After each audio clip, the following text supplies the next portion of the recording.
Welcome to the next installment in the True Kids One Democracy Project. I'm Isabella O'Donnell Silverberg, and I'm here today with Senator Bobby Gonzales in a follow-up interview to ask him about the recent legislative session and a few questions about the upcoming special session. So, hi, how are you? Thank you. First of all, good afternoon, and thank you for the invitation. Yeah.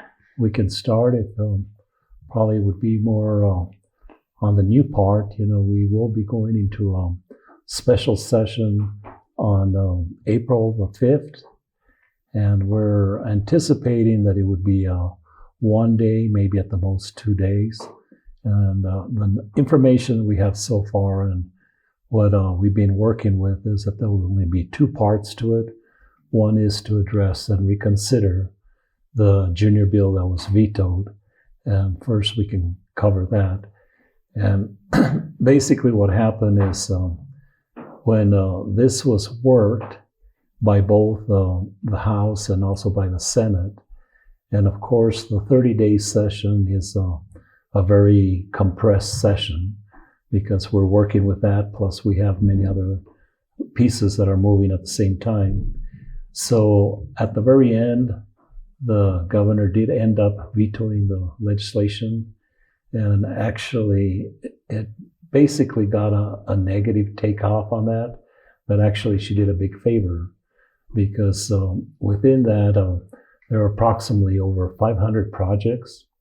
And with this is with allocations, each allocation, probably a minimum of 50,000 to maybe even higher.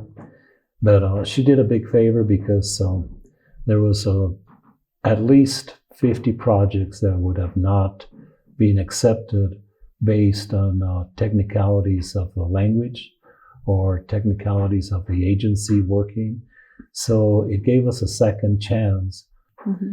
The second part has been quite a moving project, and shortly right after we finished with the 30-day session, we started encountering and also with what's happening with the involvement with Russia, and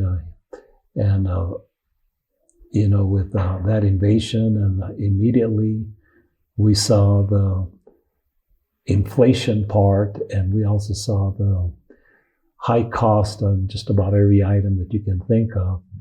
And with that discussion going on, especially the one with the fuel tax, is how can we address this to help, our New Mexico families? Mm-hmm. So just to recap a little bit, a lot of people I know are confused about why the governor vetoed the junior bill, and you're saying it was to actually give it more time to edit it to make it a little bit more effective. That is correct, because as I mentioned, the 30 days very compressed. We have 30 days. For example, I think I was working with like 15 pieces of legislation. Mm-hmm. And, it's time-wise, it's very hard. So there is a potential part of, some errors. And when it goes to the governor, she has a full staff, plus a lot of legal representation. And they go through it and analyze and make sure that, where the language fits in, or if it's going to be a anti-donation problem, or, mm-hmm. How it's going to fit into the agencies. And they flagged at least 50 projects. So, as I mentioned, they basically did us a big favor because those would have been gone. Yeah. So you're expecting this junior bill to pass under much better circumstances after the upcoming session? I feel very, very confident and positive that it will. Uh-huh. So I guess working our way backwards, what did you feel you accomplished in the last legislative session? Obviously, this junior bill was left out of that, but... Well, going back, the highlight is for New Mexico. We have established one of the strongest and most physical, responsible early childhood program. This is one thing that we had talked about for, quite a few years. And in fact, because we didn't have right funding in place, we have a constitutional amendment that will be going in November to approve a 1% from the permanent fund to go into this fund. But because what happened with our latest part of oil and gas, this fund has already, the fund was a trust, and this fund is already at over $1 billion. The prediction is that we will probably go to $3 billion within the next few years. That's without the permanent fund. And we have, with our higher education, our early childhood department, we can be the number one in the nation, with this program, because the funding does go all the way from birth to the early childhood part, including the many components to it, from home visits to healthcare to seeing that we have a very well, healthy individual entering school without any of those elements, being a hardship. Yeah. So that's one part. The other is on my 28 years that I have been, this year was the largest budget that we have ever approved for education. And the big change is starting salary at $50,000, and then your level 2 at $60,000 and level 3 at $70,000, plus some other provisions there for administration that would be work. So that is a big change. Then our higher education, also. Now from the governor's portion, she's been working with this a few years, is every student in our state can attend college free. Oh, so you were telling us about the money that's recently been allocated for higher education? Yes, especially on with the Opportunity Scholarship. So you still have the lottery in place, plus with the opportunity funding for the Opportunity Scholarship. So the goal is that every New Mexican has the opportunity to attend college. Now with the opportunity part, it's a little bit different because say you graduated and for 3-4 years you're not decided to go to college and you would change your mind, then this scholarship would kick in. So, so you can come in at any age. The lottery does have some restrictions. Right. Moving forward a little bit, what would be your priorities for the money from the junior bill? Where do you think that money should be spent? Well, they give us an opportunity of $600,000, and it has to be, every project has to be 50,000 or higher. And they can be combined with other legislators. But I think our total request was, we funded 6 projects, but we probably had 3 times the amount of interest, of individuals wanting that. And then they have what they call recurring and non-recurring. And that has become, we're going to have to sort that out, because I think eventually we'll probably just end up with non-recurring, which is you're funded for the year, and then the following year is a brand new year.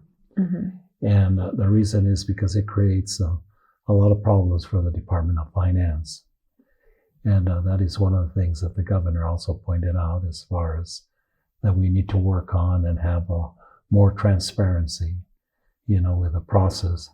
So to your specific part is, we did have, they're all local projects that we worked with.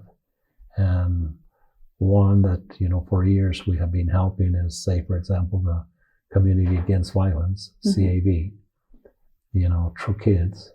Right. And, so then, throughout the district, different projects.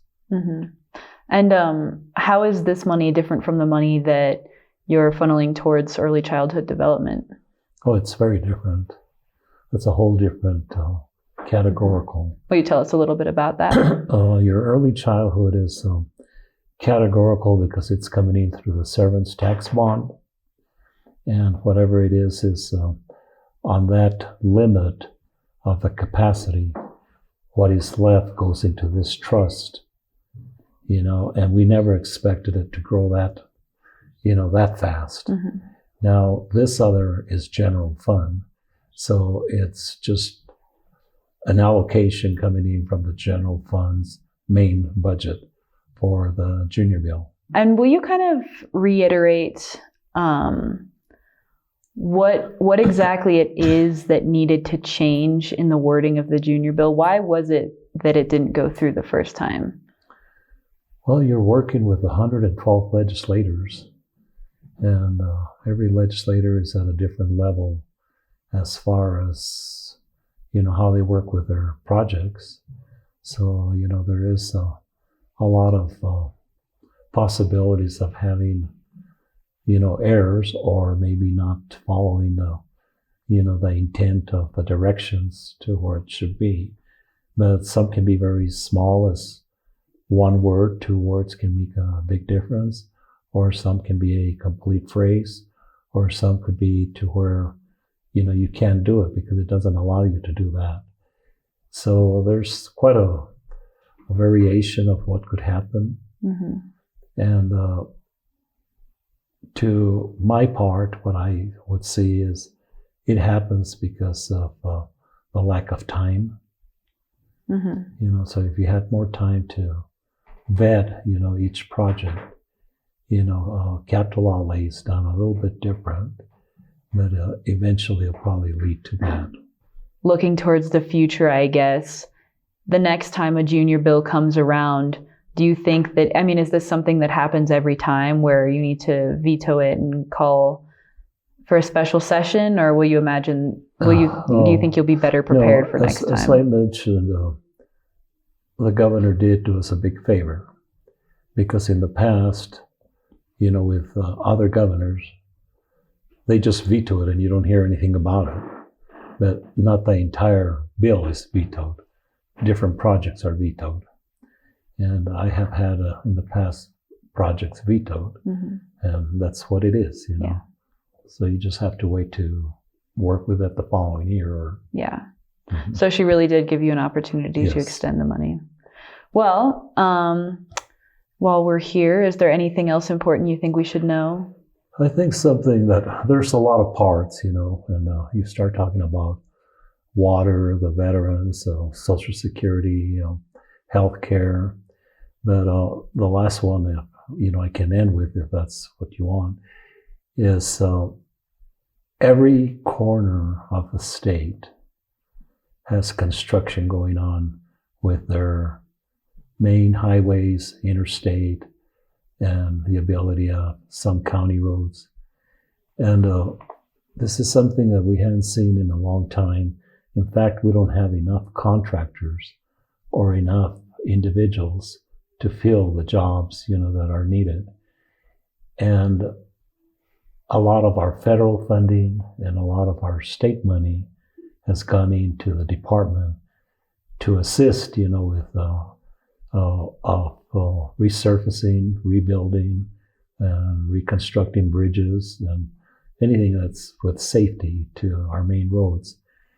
And that means jobs, that means gross receipts, that means more internal in the state funding going from one hand to another hand. Mm-hmm. And it's healthy, plus, we're building our infrastructure. But there is a lot of construction going on, and we haven't seen that in a long time, and way overdue. Yeah, for sure. I'm Mm-hmm. sure anyone watching can attest to that. We would love new roads. Well, thank you for tuning in to the latest installment in the True Kids One Democracy Project, and thank you very much for being with us today. Well, thank you for inviting us, and thank you again, for the work that you're doing.